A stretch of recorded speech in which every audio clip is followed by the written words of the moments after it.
the first technique we learn, first technique I learned in one of my first sessions is Chokuzuki, okay, the front punch. Okay, so we know how to make a fist. The next thing we do is where do we put the arms, okay? So if you feel your body, you'll feel the top of your pelvis, and then you'll feel the bottom of your rib cage, and in between there it's quite soft. Now what we do is we put this side of the hand into that soft area, okay, there. Now when you first do it, you're going to end up with your elbow out there because you're not used to this kind of technique. But again, discipline and practice makes you pull this in. So that's the first position. The next position is we want to be punching to the front. But as you can see, I'm punching in line with my shoulder. Now when we punch in line with our body. So not here, but there. Okay. Now what a lot of people tend to do when they assume this position is they do this. Okay. This is what I did when I first started training. Okay. 12 years old, doing it like this. And then my instructor said, no, lower your shoulder. All right, lower your shoulder, that's better. Okay. Make sure this arm is nice and straight. Make sure the wrist isn't turned up or turned down, because when you hit something, it's going to accentuate that angle. Okay, so from there. Then what we do is we twist, then we just bring the hands together. Hands move at the same time from there, okay? Almost touching. Then this one goes forward, other one comes back to the center. So twist, hands move at the same time, almost touching, forward, then twist, okay?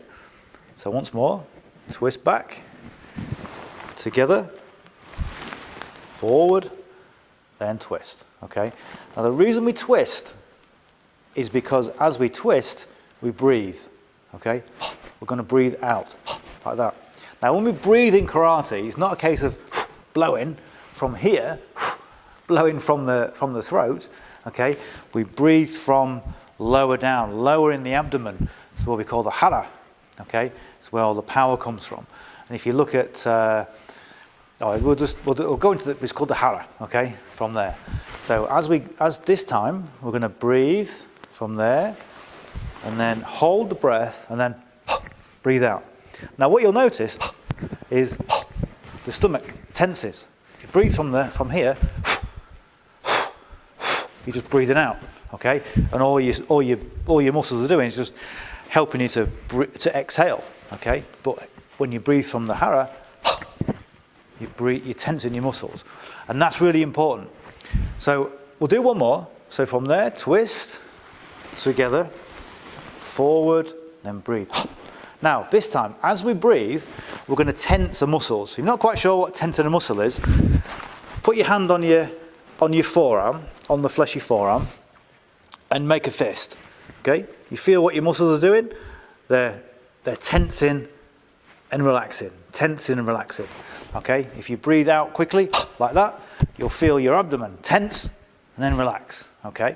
Now, we're going to do that with every muscle that we've got in our body. Okay? So starting with the face. There. We're going to tense. So you see the neck tenses. Okay? From there. The shoulders. The lats tense. Okay? The stomach, more importantly, because that's where all the power comes from, the hara, that tenses. Okay? Our legs tense, like that, all at the same time. And our feet tense. Everything tenses for a fraction of a second as we twist. Okay? Now, if you wonder why, in a karate competition, somebody will get hit and they'll be knocked out straight away. Why doesn't that happen in boxing? Maybe, well, they have got gloves on, but boxing is slightly different. I love boxing, I love all martial arts, but karate, the aim of karate is to put someone down with one blow.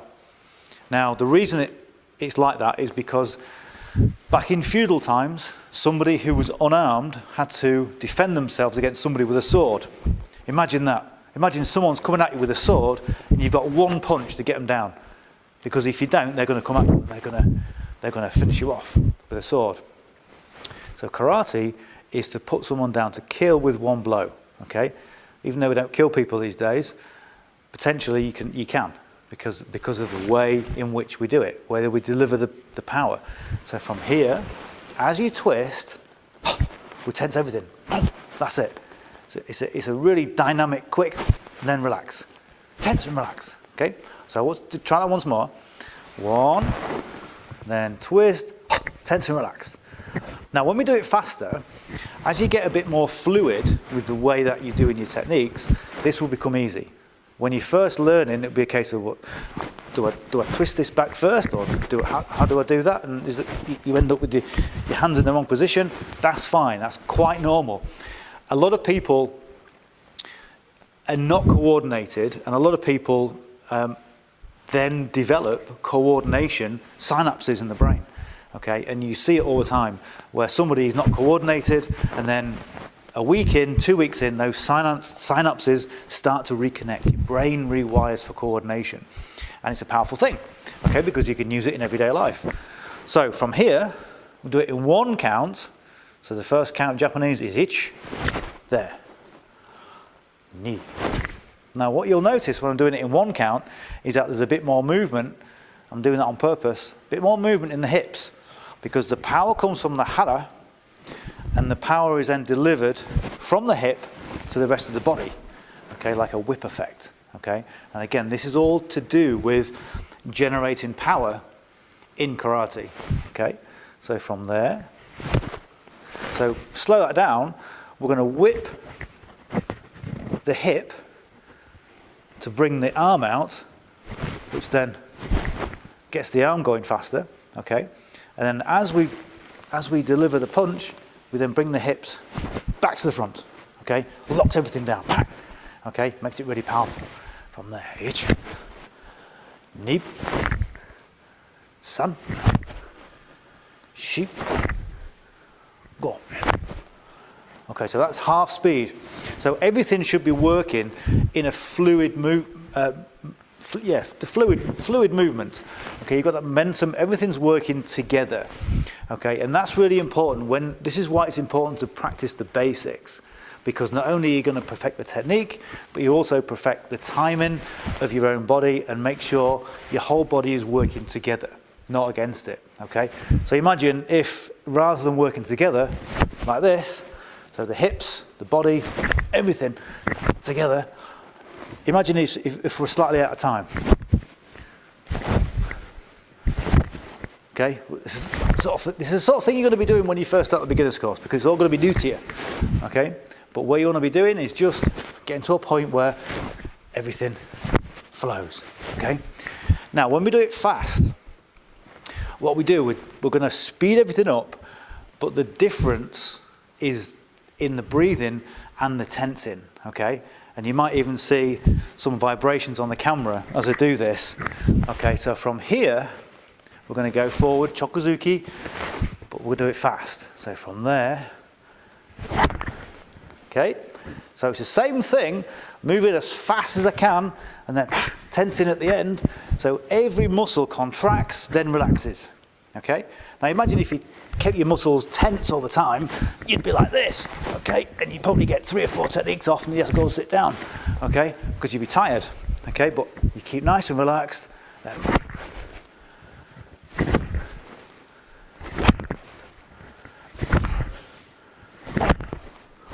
Okay, so the final thing to do to give as much power and a bit more power, okay, see it like a turbo boost or whatever you want to call it, is what we call a kiai. Okay, a kiai is a shout, okay, and the shout comes from here. Now, as I'm talking, I'm kind of talking from there. Japanese, they talk a bit more guttural. They talk from the hara a lot of the time. Oh, that sort of thing. You recognize that? Okay, it's because they're talking from the hara, okay? So when you kiai, do a similar thing. And when you first start kiaiing, you just start the beginner's course, someone's going to say, right, shout. It's going to be a bit weird, okay? I admit, okay? For some people, it's going to be a real release, because with karate, where can you go in society where you can stand in front of somebody and shout at them, okay? Not many places, but here you can, because it's a safe and it's a controlled environment, okay? So as we do this, we're going to punch, okay? And we're going to generate probably 10 or 20% more power by doing a kiai, okay? So what normally happens, we do 5 counts. On the 5th one, we'll kiai. So we ich, ni, san, shi. It's all kiai. Hey! Okay, then yame. Yame just means finish. Back into yoi, ready position. Okay? And then after we do something, then feet together, then we bow. So that's the first sort of thing that we'll do. And every technique that you do has those fundamentals.